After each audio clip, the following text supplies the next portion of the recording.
Well, hello, folks, and welcome back. Well, this week I thought I'd share with you a really cool design tip that I came across in a magazine. And funny enough, it was the Sky Mall magazine. I was on the plane coming back from Vegas from Photoshop World.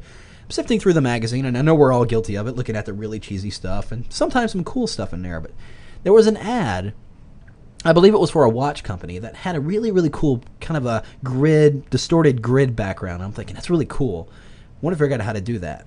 Well, I remember in Illustrator not too long ago, somebody showed me a function that was really cool, and I thought, yeah, that's a cool effect, but when would I ever use that?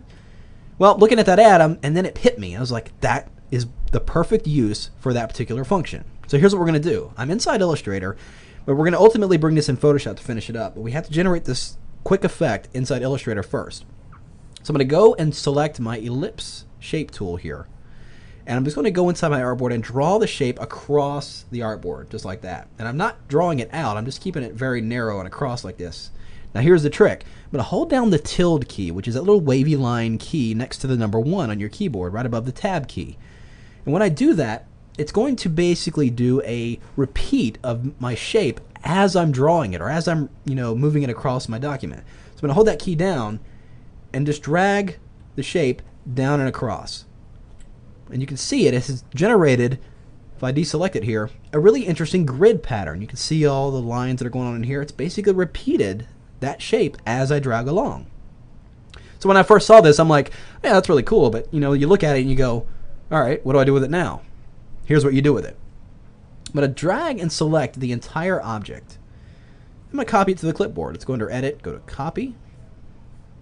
And we're going to minimize that window. And now we're going to go into Photoshop. Here I have a document. If I'll go under image size, you can see it's a 10 by 7 inch at 75 dpi. Now this is of course for the sake of demonstration. If you're working in print or anything like that, you certainly will want to work in a much higher resolution file. But here's what I have here. So I'm going to go in there, I'm going to zoom out a little bit, I'm going to actually go into the edit menu, and we're going to go to paste. And I'm simply going to paste this as pixels. So with pixel selected, I'm just going to click OK. It brings in that shape. Now I'm not going to commit it just yet. I'm actually going to rotate it and just kind of put it in a general position right about like that. Then I'm going to press enter, and that'll commit it into this document. Let's zoom back in. So now it was filled with black, as you remember, inside Illustrator, and that brought it over here. So I need to make it a little bit more visible. I'm going to lock the transparency, and I'm going to go into my color picker and select a really light blue color. Let's go into the light blue. Let's get it really light up there. I'm going to hit OK. So that light blue is in my foreground, and with the transparency locked, I'm simply going to press Option Delete, that would be Alt Backspace on a PC, to fill that grid in there. And that looks pretty good. It's kind of got an interesting shape to it. Looks pretty neat. Well, let's go and take it a little bit further. Well, I'm going to create a new layer on top of that. And I'm going to go in here and let's bring this color back to white. Well, let's bring it back to the default colors. I'm just going to press the letter D and then hit the X key to bring white to the foreground. I'm going to select my gradient tool, and we're going to choose the second gradient, which is the radial gradient, and we want to make sure we're going from the foreground to a transparent color, which is the second icon right here. And then we'll hit OK.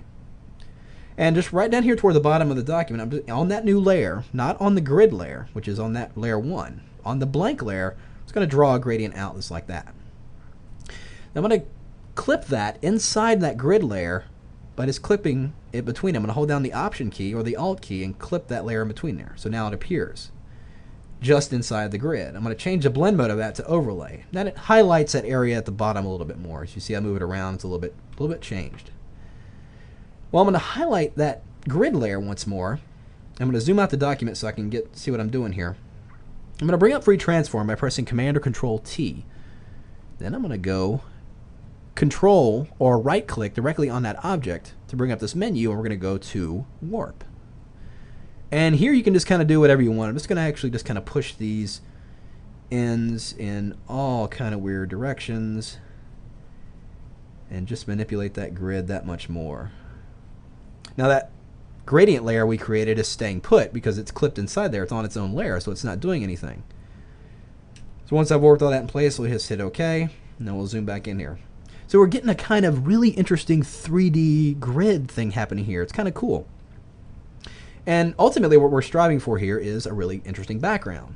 Well, here's what I'm going to do now. I'm going to create a layer mask on that layer and just kind of mask some areas away. Let's select our gradient tool once again. I'm going to press the D key to bring back those default colors. And I want to bring black to the foreground, so I'm going to hit the X key once again. And again, as we did before, going from black to transparent, using the radial gradient, I'm just going to draw a gradient in different parts on that layer mask. So I'm just going to draw here. Let's draw one over here. Just kind of giving those edges as if they're receding back into empty space in a sense.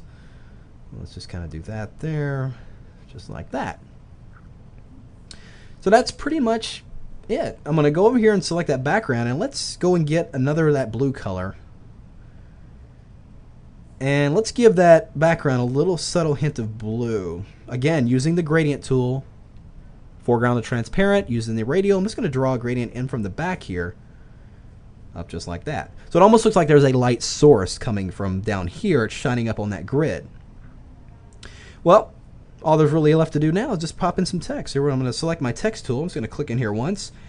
And let's go with CS3.